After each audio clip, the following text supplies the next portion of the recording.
The day the aliens came to Earth started like any other. The sky was blue, birds sang, and people went about their daily lives. Then the giant ship appeared above New York City, casting a shadow over half the island of Manhattan. News spread fast. Within an hour, everyone on Earth knew they were not alone. Governments scrambled. Military forces went on high alert. But the aliens made no aggressive moves. They simply waited, hovering silently. After 24 hours, they sent a message. In perfect English, "We come in peace. We are the Galactic Confederation. We wish to speak with your leaders." Captain William Carter had not expected to be chosen as humanity's representative. At 42, he had a solid career in the United States Defense Fleet, but he was not famous, or particularly special. Yet his record of calm thinking under pressure and his background in both military strategy and diplomatic relations made him the perfect choice for this historic meeting. "Why me?" he had asked Admiral Johnson when he received the assignment. "Because you won't start an interstellar war if one of them looks at you funny," the Admiral had replied. Now, as Carter stood in the hastily prepared meeting room at the United Nations, he felt the weight of humanity on his shoulders. Beside him stood Lisa Reeves, a brilliant linguist and communications specialist. Her job was to ensure nothing got lost in translation. "Remember," she whispered to Carter, "maintain eye contact if they have eyes. Speak clearly, and for God's sake, don't make any sudden movements." The door slid open. 3 beings entered the room.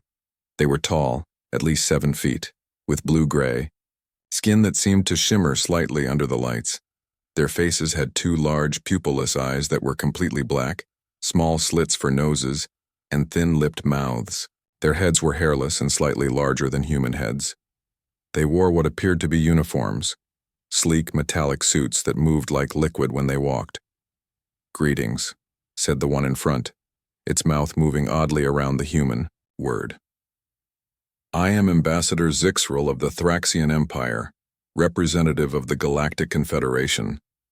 These are my assistants, Science Officer Krell and Lieutenant Vex." Carter stepped forward, hand extended as he had been instructed. "Welcome to Earth. I am Captain William Carter of the United States Defense Fleet, and this is Communications Officer Lisa Reeves." The alien looked at Carter's hand with confusion before awkwardly extending its own long-fingered hand. The touch was cool and dry. "Your planet has been under observation for some time," Zixrel said. "We have determined that your species has reached a level of development that warrants contact. We appreciate the Confederation's interest in Earth," Carter replied carefully. "We have many questions." "As do we," the alien said. "Your species is unusual in many ways." The meeting continued for 3 hours. The aliens explained that the Galactic Confederation included 27 intelligent species from 18 solar systems. Earth was being invited to join as a protectorate member, a beginner status that would give humans access to some galactic knowledge while they proved themselves worthy of full membership. "This is generous," Carter said, though he felt uneasy about the protectorate designation. What would be expected of Earth in return? "Compliance with Confederation laws, of course," Zixrel said, "and resource sharing at standard protectorate rates." Lisa frowned slightly. "What exactly are those rates?" Lieutenant Vex, who had been silent until now, made a sound that might have been a laugh. "Do not concern yourself with the details. Your planet will benefit greatly from our protection and guidance. Your technological advancement will accelerate by centuries. We have made significant technological progress on our own," Carter pointed out. Vex's black eyes seemed to gleam. "Yes, we have observed your spacecraft. Primitive toys, barely worthy of children. Your most advanced vessels would not survive a journey beyond your own solar system." The room went silent. Carter kept his face neutral, though he felt a flash of anger. Next to him, Lisa had gone very still. "What an interesting assessment," she said, her voice soft but clear. "Now you've made it intimate." The aliens looked at each other, their translator devices apparently having conveyed the literal meaning of her words but not the significance. "I do not understand this response," Zixrel said. "Have I given offense?" Carter smiled thinly. "Not at all, Ambassador. Officer Reeves simply means that we take great pride in our achievements, humble as they may seem to an advanced civilization, like yours. The meeting continued, but something had changed in the room. The humans asked more specific questions about Confederation technology. They requested details about propulsion systems, energy generation, and materials science. The aliens, believing they were simply satisfying human curiosity, answered freely, not recognizing the determination now burning behind the polite questions. When the meeting ended, Zixrel presented Carter with a communication device. This will allow you to contact our ship. We will remain in orbit while your governments consider our offer of protectorate status. Thank you for your patience, Carter said. How long do we have to decide? Take all the time you need, Zixrel said generously, though the benefits of early adoption are substantial. After the aliens left, Carter and Lisa remained in the meeting room. Did you record all of that? Carter asked. Every word, Lisa confirmed, including the part where they basically called us stupid children playing with toys. Carter nodded slowly. Get that data to our best scientists immediately. Focus on what they said about gravitational manipulation and faster-than-light travel. Already, on it, Lisa said, typing rapidly on her tablet. You know what this means, right? Yes, Carter said, looking out the window at the massive alien ship hovering in the sky. It means humanity just got challenged. And if there's one thing humans don't do, it's back down from a challenge. Lisa's lips curved into a smile. Especially when someone makes it intimate. Over the next few days, the alien delegation met with world leaders, scientists, and cultural representatives. They were unfailingly polite and willing to share basic information about galactic society and technology. They seemed not to notice how carefully the humans were listening, how detailed their questions became, or how quickly the information was being distributed to research centers around the world. At night, when the aliens returned to their ship, Earth was changing. In labs and workshops, in government facilities and private companies, humans began working with new purpose. Scientists who had been rivals now shared information freely. Nations that had been enemies found common ground. One phrase was repeated, in every conversation, written on whiteboards and used as passwords for secure communications. Now you've made it intimate. The aliens had no idea what they had started. They had come expecting to find another primitive species to guide slowly into the galactic community. Instead, they had issued a challenge to the one species in the galaxy that transformed when challenged, and humanity was just getting started. 2 weeks after first contact, the world had changed. Pictures of the alien ship hung in every classroom. Children played new games called Humans versus Thraxians. News channels talked about nothing else. But behind closed doors, something much more important was happening. In a secret underground facility outside of Denver, Chief Engineer Alan Murphy stared at the holographic display showing the alien ship's engine design. His team had created this model based on the information gathered during diplomatic meetings. It was rough and incomplete, but it was a start. We need more details on how they manipulate gravity, Alan said, rubbing his tired eyes. He hadn't slept properly in days. None of them had. Project Director Karen Phillips nodded. She was a small woman with fierce eyes and a reputation for pushing people to their limits. Lisa is meeting with their science officer today. She'll get what we need. Across the room, Dr. Olivia Martinez studied equations on a digital whiteboard. Even with what we have now, this technology is at least 50 years ahead of our current capabilities. We don't have 50 years, Karen said firmly. We have 6 months. That's impossible, Dr. Martinez protested. Alan smiled grimly. They said our ships were toys. I don't know about you, but I took that personally. Exactly, Karen agreed. This isn't just about technological advancement anymore. It's intimate. The team nodded in understanding. That word had become a rallying cry across all the research centers worldwide. It meant they weren't just working for scientific progress or even for humanity's future. They were working to prove something. Meanwhile, at the United Nations building in New York, Lisa Reeves sat across from Science Officer Krell. He was explaining the basics of galactic navigation systems. unaware that Lisa was recording and analyzing every word. "Your current navigation methods are quite primitive," Krell said. His voice had an odd mechanical quality due to the translator device he wore. "You rely too heavily on visual confirmation and radio signals." Lisa smiled politely. "We work with what we have. How do Confederation ships navigate through deep space? We use quantum entanglement for instant communication across any distance," Krell explained, seemingly happy to share knowledge with this curious but technologically backward species. "Combined with gravitational wave detection for mapping spatial distortions." "Fascinating," Lisa said, her mind racing as she took notes. "That must require incredible computational power." "Indeed. Your current computer systems would be insufficient." Lisa leaned forward slightly. "How long do you think it would take humans to develop computers capable of such calculations?" Krell made a gesture that Lisa had learned was the equivalent of a shrug.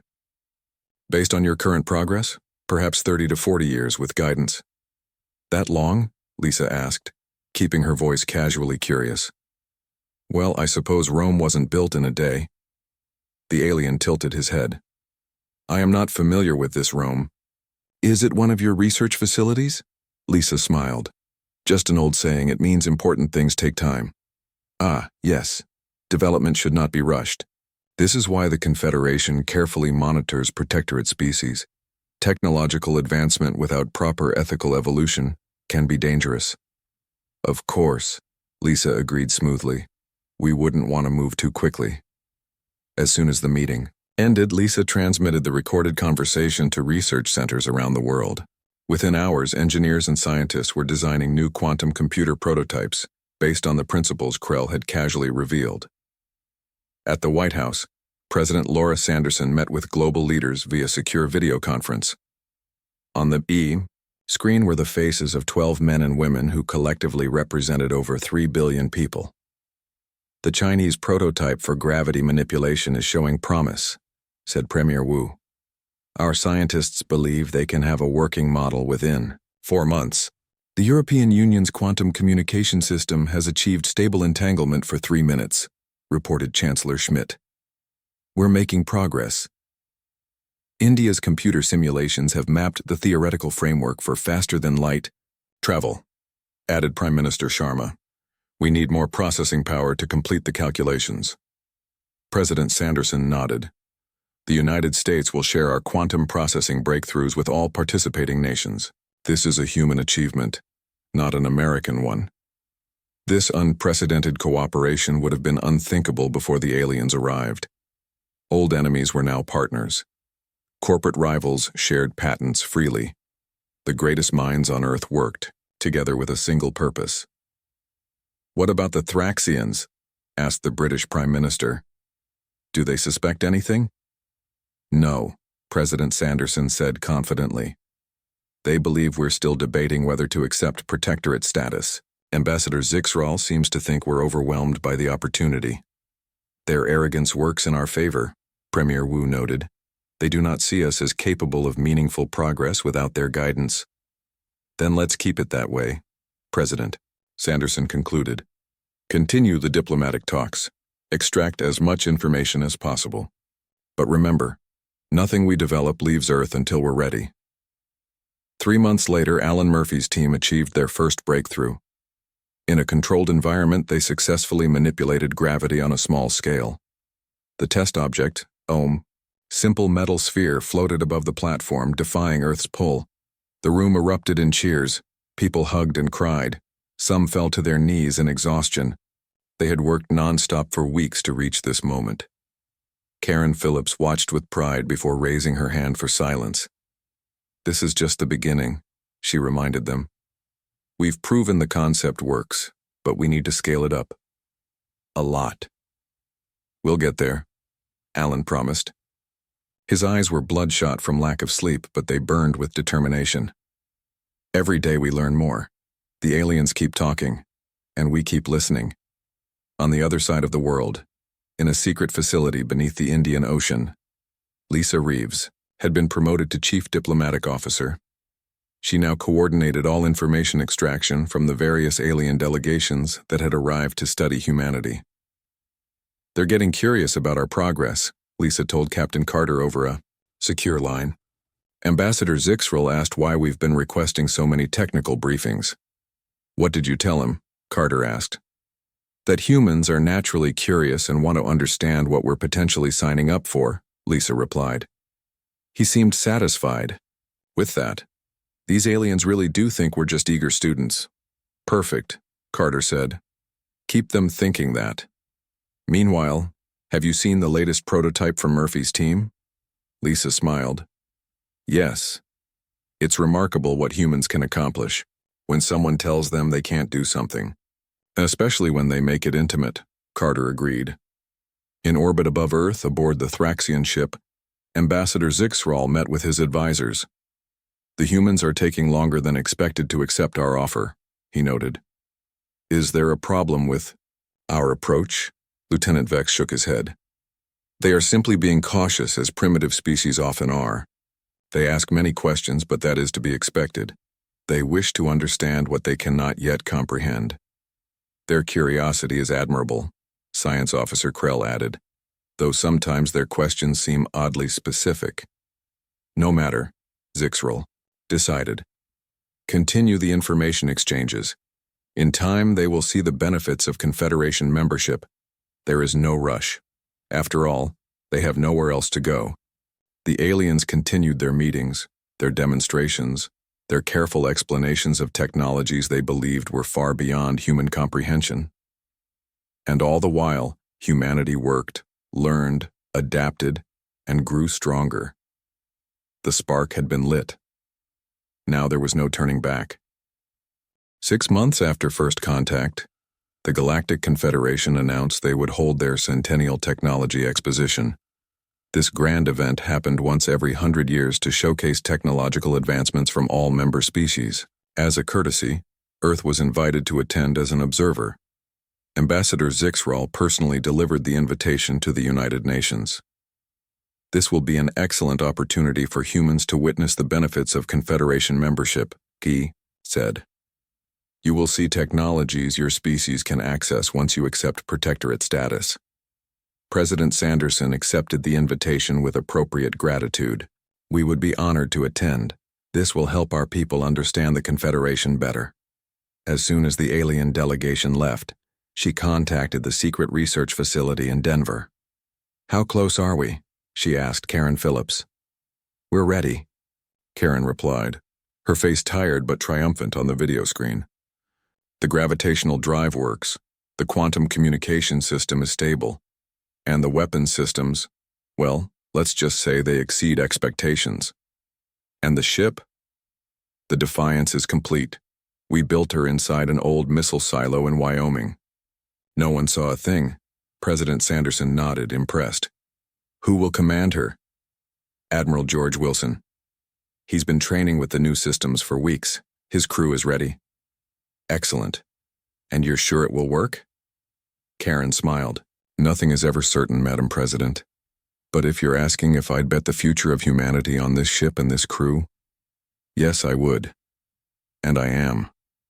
2 weeks later, Admiral George Wilson stood on the bridge of the Defiance. From the outside, the ship looked fairly conventional, similar to existing Earth spacecraft if somewhat larger. This was intentional. The true innovations were hidden inside, invisible until activated. His crew of 20 was the best Earth had to offer. Pilots, engineers, scientists, and soldiers from 12 different countries, all chosen for their exceptional skills and ability to work under pressure. "Final systems check," Wilson ordered. Lieutenant Patricia Garcia, his second-in-command, nodded. "All systems green, Admiral. We are go for launch." Wilson took a deep breath. This would be humanity's first test of the reverse-engineered alien technology. If it failed, Earth would lose valuable time and resources. If it succeeded, launch sequence initiated, Garcia announced. The Defiance rose silently from the hidden silo, its revolutionary gravitational drive negating its own mass. There was no fire, no smoke, no thunderous roar like the rocket launches of old, just a quiet defiance of gravity as the ship ascended toward space. In orbit, the massive Thraxian ship waited alongside several other alien vessels that had arrived for the exposition. Ambassador Zixral had arranged for the human delegation to travel aboard the Confederation diplomatic cruiser. He was therefore surprised when Captain Carter contacted him. "Ambassador, thank you for your offer of transportation, but we have arranged our own." Zixral's translator conveyed his confusion. "Your own? But Earth does not possess ships capable of reaching the exposition location." "Actually," Carter replied with a small smile, "we do now." The Defiance appeared on the alien sensors. At first, they paid it little attention, assuming it was just another primitive human craft coming to transfer the delegation. Then their instruments began detecting unusual energy signatures. On the bridge of the Thraxian ship, Lieutenant Vex stared at the readings in disbelief. "This cannot be correct," he said to Zixral. "These readings suggest the human vessel is using gravitational manipulation for propulsion." "That is impossible," Zixral replied. "They could not have developed such technology so quickly." But the evidence was right before them. The Defiance approached, its movements precise and controlled in ways no conventional human spacecraft could achieve. Admiral Wilson's voice came through the communication system. "Thraxian vessel, this is Admiral George Wilson of the Earth ship, Defiance. We are ready to join the convoy to the exposition." The journey to the exposition took 3 days at faster than light speeds. The human ship kept pace with the alien vessels effortlessly, its systems performing beyond even its creator's expectations. Wilson spent the journey observing the alien ships, collecting data, and preparing for their arrival. His crew worked around the clock, making minor adjustments and ensuring everything would function perfectly when needed. "We only get one chance to make an impression," he reminded them during a crew briefing. "Make it count." The exposition was held on a massive space station orbiting a gas giant in a star system 500 light-years from Earth. The station was the size of a small moon, with sections built by each of the 27 member species of the Confederation. It was a marvel of engineering and cooperation, a physical representation of the Confederation's unity and technological prowess. As the Earth delegation arrived, they were met with polite curiosity from the various alien species. Some were humanoid in appearance, others wildly different, crystalline beings, amorphous entities contained in mechanical suits, creatures that looked like walking plants or floating clouds of gas. Captain Carter led the official diplomatic team, while Admiral Wilson and his crew remained aboard the Defiance. The plan was simple: observe the other species' presentations, gather as much information as possible, and wait for Earth's scheduled observation period. The exposition began with speeches from Confederation leaders. Then, one by one, each species demonstrated their latest technological achievements.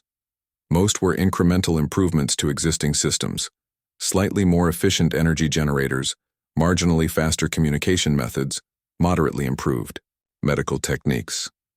Lisa Reeves, now Earth's chief diplomatic officer, watched carefully, noting that while impressive, none of the technologies shown seemed dramatically beyond what humans had already reverse-engineered. "They're holding back," she whispered to Carter. "These aren't their most advanced systems." "Of course not," Carter replied quietly. "Just as we are." Finally, after 2 days of presentations, Earth's observation period arrived. As the newest, contacted species, they were given a courtesy slot at the end of the exposition. The Confederation representatives expected the humans to simply observe and perhaps ask questions. Instead, Admiral Wilson stepped forward. He was an imposing figure. In his formal uniform, tall and broad-shouldered with a calm confidence that commanded attention. "Distinguished representatives of the Galactic Confederation," he began, his voice clear and strong. "On behalf of Earth, I thank you for including us in this prestigious event. While we were scheduled to simply observe, we would like to demonstrate a small project we've been working on." A murmur ran through the assembled aliens. This was unexpected. Wilson activated a small device on his wrist. On the viewing screens around the exposition hall, the Defiance appeared. At first, it looked unchanged. Then, before the astonished eyes of the Confederation representatives, the ship began to transform. Hidden panels slid away, revealing advanced weapon systems. The hull shimmered as a new layer of protection activated, an energy shield based on principles the humans had gleaned from casual conversations with various alien scientists. Most impressively, the propulsion system reconfigured, displaying gravitational manipulation capabilities that matched or exceeded those of the Thraxian flagship. The room fell silent. Ambassador Zixrel stared at the screen, his facial appendages pale with shock. "This is impossible," he said, turning to Carter. "Your species could not have developed this technology so quickly." Admiral Wilson smiled. "You told us our ships were toys. That made it intimate." Lieutenant Vex pushed forward. "You stole our technology." "No," Lisa corrected calmly. "We learned from it there's a difference. You shared information freely, believing we could not understand or implement it without your guidance. We simply proved you wrong." Science Officer Krell studied the ship on the screen, his scientific curiosity overcoming his shock. "Even with the knowledge, the implementation should have taken decades. How did you achieve this in months?" "You challenged us," Carter explained simply. "Throughout human history, our greatest achievements have come when someone said we couldn't do something." Wilson nodded in agreement. When Lieutenant Vex dismissed our technology as toys for children, he unknowingly triggered a response that is uniquely human. We call it rising to the challenge. The Confederation representatives looked at each other in confusion and concern. They had clearly underestimated these strange, determined creatures from Earth, and humanity was just getting started. The news of Earth's technological leap spread through the Galactic Confederation like wildfire. Within hours of the demonstration, every species knew about the humans who had achieved in months what should have taken decades. Some were impressed. Others were terrified. An emergency council meeting was called. Representatives from all 27 member species gathered in the great circular chamber at the heart of the exposition station. The humans were not invited, but that did not mean they were unaware.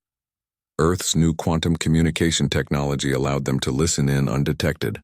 "This is unprecedented," declared the Moxarian delegate, a tall insect-like being with compound eyes that flashed with color when it spoke. "No species has ever advanced this quickly after first contact." "They must be contained," insisted the Yao, Vexlorian representative, a creature that looked like a collection of glowing orbs floating in formation. "Their rate of development is dangerous." Ambassador Zixral stood, his blue-gray skin pale with stress. "The fault is partly mine. I did not recognize the effect our words would have on these humans." "Explain," demanded the council leader, an ancient being from one of the founding species of the Confederation. "When we called their technology primitive, they took it as a personal challenge," Zixral said.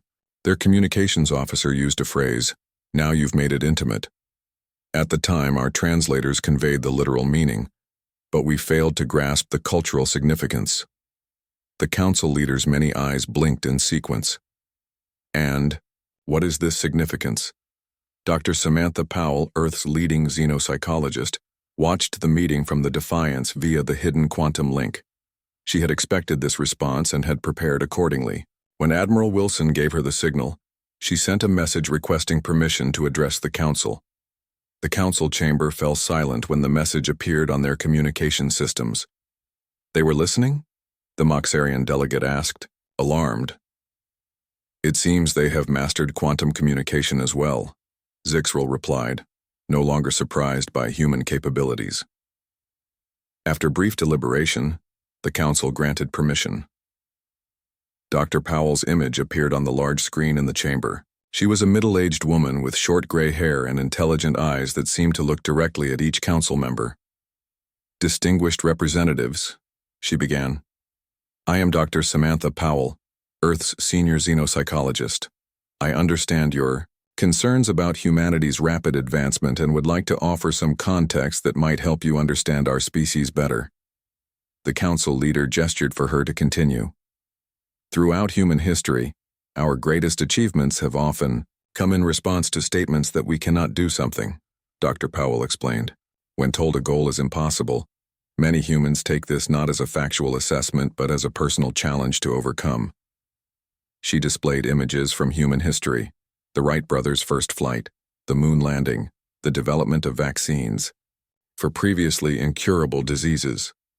Each of these achievements was preceded by expert opinions that they were impossible. She continued. The phrase, "now you've made it intimate," refers to this phenomenon. When a challenge becomes personal or intimate, humans often display remarkable determination and creativity. The Varlaxian representative, a logical species with silicon-based biology, found the concept difficult to process. This is irrational. If something is assessed as impossible based on available data, the logical response is to accept this assessment. Humans are not always logical, Dr. Powell admitted with a small smile. But this apparent irrationality has driven our species to achieve what pure logic might deem impossible. The council chambers buzzed with discussion. Some representatives found the concept alarming. Others were intrigued. Meanwhile, in a private chamber nearby, Captain Carter and Lisa Reeves met with Ambassador Zixral and several other alien diplomats who had requested direct discussions. Your demonstration has caused quite a stir, Zixral said. Some species now view Earth as a potential threat. That was not our intention, Carter replied calmly. We simply wanted to show that humans should not be underestimated. A reptilian diplomat called Srath leaned forward. If not a threat, then perhaps an opportunity. My species would be interested in technological exchange. Other diplomats nodded in agreement. The balance of power within the Confederation was shifting before their eyes, and some saw advantage in early alliance with these surprising humans. Lisa Reeves observed the reactions carefully. Earth is open to forming relationships based on mutual respect and benefit, but not as a protectorate. Zixral's facial appendages twitched in what Lisa had learned was an expression of discomfort. The Confederation has protocols for advancement. No species has bypassed protectorate status before. Perhaps it's time for those protocols to evolve, Carter suggested, just as humans have evolved more quickly than expected. Back on the Defiance, Admiral Wilson received reports from Earth. The public revelation of alien contact and humanity's technological response had united the planet in a way nothing ever had before. Old conflicts seemed petty in the face of humanity's new place in the galaxy. Chief Engineer Alan Murphy was leading a team to implement the new technologies across Earth's fledgling space fleet. Already 3 more ships were under construction, each more advanced than the Defiance. We've only scratched the surface, Murphy told Wilson during their daily briefing. Now that we understand the basic principles, we're finding new applications every day. Wilson nodded, pleased but cautious. The Confederation is divided in their response to us. Some see us as a threat, others as an opportunity. And which are we? Murphy asked. That depends on them, Wilson replied. We don't seek conflict, but we won't accept being treated as children either. On the 3rd day of the exposition, the Council reached a decision. Earth's delegation was summoned to the chamber. Captain Carter, Lisa Reeves, Admiral Wilson, and Dr. Powell stood before the assembled representatives of 27 alien species. The Council leader spoke. The emergence of humanity presents the Confederation with an unprecedented situation. Your rapid technological advancement suggests that the standard protectorate path would be inappropriate. Carter maintained a neutral expression, though inwardly he felt a surge of satisfaction. Therefore, the Council leader continued, we propose a new designation, Challenge Adaptive Species. Earth will be granted provisional member status with technology exchange rights equivalent to a 3rd-tier member. This was far better than protectorate status, which would have placed Earth under the direct control of a sponsor species, usually for centuries. We accept this designation and status, Carter said formally. Earth looks forward to contributing to the Confederation as a responsible member. As the delegation left the chamber, Lisa whispered to Carter, Challenge adaptive species. They still don't fully understand, do they? Carter smiled slightly. They're beginning to, but they haven't seen anything yet. That evening, a reception, was held to welcome Earth as the newest member of the Galactic Confederation. Alien diplomats approached the humans with new respect and curiosity. No longer were they seen as primitive beings in need of guidance, but as equals, or potential rivals. Science Officer Krell sought out Dr. Powell. This human trait of rising to challenges, is it universal among your species? Not universal, but common, she replied. Throughout our history, those who said it cannot be done have often been proven wrong by those who refuse to accept limitations. Fascinating, Krell said. In most species, such behavior would be considered wasteful of resources. Why attempt? What analysis shows to be impossible? Dr. Powell considered this. Because analysis can be wrong, data can be incomplete, and sometimes, just sometimes, sheer determination can overcome seemingly impossible odds. Across the room, Ambassador Zixrel approached Admiral Wilson. Your ship is truly remarkable. Our engineers have studied the specifications you provided and are impressed. Thank you, Wilson replied.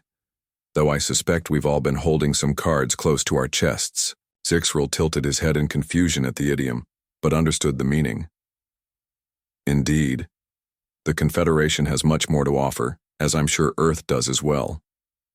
The difference, Wilson said, taking a sip of his drink, is that now we'll be sharing, as equals. And throughout the reception, aliens whispered among themselves about the strange humans and their even stranger saying, now you've made it intimate. They did not yet understand the full implications, but they were beginning to learn. 3 years after first contact, Earth had changed more than anyone could have imagined. Cities now featured alien architecture alongside human designs. People from all nations worked together on projects that would have seemed impossible before. And in the skies above, ships with both human and alien crews traveled between stars. The Galactic Confederation had changed too. The arrival of humans had shaken up traditions and hierarchies that had remained unchanged for centuries. Some species resented this disruption. Others embraced it, finding new energy in the human approach to challenges. On this particular day, Lisa Reeves stood before the Confederation Grand Council. No longer just a communications officer, she was now Earth's ambassador to the Galactic Confederation. The chamber was filled with representatives from all 28 member species, the original 27 plus humanity. Distinguished members of the council, Lisa began, her voice calm and clear. 3 years ago, when we first met, you classified humanity as a protectorate species. Today, I am proud to announce that the review committee has unanimously recommended that Earth be granted full membership status. The chamber buzzed with conversation. Full membership after only 3 years was unprecedented. The usual path took decades, sometimes centuries. The council leader, who had watched humanity's progress with fascination, raised his appendages for silence. Ambassador Reeves, the committee's recommendation has been received and approved. Earth is now recognized as a full member of the Galactic Confederation, with all rights and responsibilities that entails. Lisa nodded graciously. On behalf of Earth, I thank you. We did not seek to disrupt your traditions, but to find our place among the stars. A Thraxian representative, not Zixrel, who had since been promoted to a higher position, stood. Earth's rise has been remarkable, but some among us wonder, will humans be satisfied with equal status? Or will your drive to overcome challenges push you to seek dominance? It was a concern many species shared. The human tendency to rise to challenges had proven both impressive and worrying. Lisa smiled. A fair question. We come from a world where survival often depended on overcoming impossible odds. When told we cannot achieve something, we consider it a personal challenge. But our goal has never been dominance, only respect and cooperation. Ambassador Zixrel, now a senior diplomat, stepped forward. I can attest to this. In the years since our first contact, humans have demonstrated remarkable restraint alongside their remarkable achievements. They have shared advancements that benefit all species and have shown genuine interest in learning from others. As Lisa left the chamber after the ceremony, she was approached by Dr. Powell, who had become the Confederation's leading expert on interspecies psychology. "Congratulations, Ambassador," Dr. Powell said warmly. "Full membership in 3 years. Another impossible achievement checked off the list." Lisa laughed. "It seems that's becoming our specialty." They walked together toward the reception area where celebrations would soon begin. "The phrase has entered the galactic lexicon, you know," Dr. Powell remarked. "Several species have adopted variations of 'now you've made it intimate' in their own languages." "I've heard," Lisa replied, "though I'm not sure they use it quite the way we do." "No, but they're learning. The Varlaxians have started using it in their engineering academies. The Moxarians include it in their military training." In the grand reception hall, Captain Carter, now Fleet Admiral Carter, stood, with Admiral Wilson and Chief Engineer Murphy, watching the diverse crowd of aliens and humans mingling easily. "Did you ever imagine this 3 years ago?" Wilson asked. Carter shook his head. "Never. When that lieutenant called our ships toys, I was just trying not to show my anger." "Good thing Lisa spoke up," Murphy said. "That one phrase changed everything." "It wasn't just the phrase," Carter noted. "It was what it represented, humanity's core nature. We've always been at our best when someone tells us we can't do something." Across the room, a small group had formed around an unusual sight. A young Thraxian engineer working alongside a human from Murphy's team. They were demonstrating a new propulsion system they had developed together. A true blend of both species' approaches. "That's the real victory," Wilson said, nodding toward the pair. "Not just proving we could catch up, but showing we could contribute something new." Later that evening, in a quieter moment, Lisa found herself standing beside Zixral on a balcony overlooking the vast space station that served as the Confederation's headquarters. "Your recommendation to the Council meant a lot," she told him. "Especially coming from you." The Thraxian made a gesture that Lisa now recognized as humble acknowledgement. "It was earned, and I have learned much from observing humans these past years." "Oh? Like what?" "That limitations are often self-imposed," Zixral said. "When Lieutenant Vex dismissed your technology, he was repeating what all of us believed, that development must follow certain paths, take certain amounts of time." "And we proved that wrong," Lisa said. "You did. But more importantly, you showed that questions and challenges can be more valuable than answers. This has been revolutionary for many species." Lisa smiled. "Including yours?" "Especially mine," Zixral admitted. "The Thraxian Empire was once the most innovative force in the galaxy. Somewhere along the way we became comfortable with what we knew, certain of our superiority. And now? Now we have a saying in our engineering guilds, 'Challenge like a human.' It means to question assumptions, to look beyond established knowledge." Below them, on the main concourse of the station, a new monument was being unveiled, a simple plaque commemorating Earth's admission as a full member of the Confederation. Beside it stood a smaller marker that made Lisa smile when she saw it. It bore the now famous phrase in multiple languages, "Now you've made it intimate."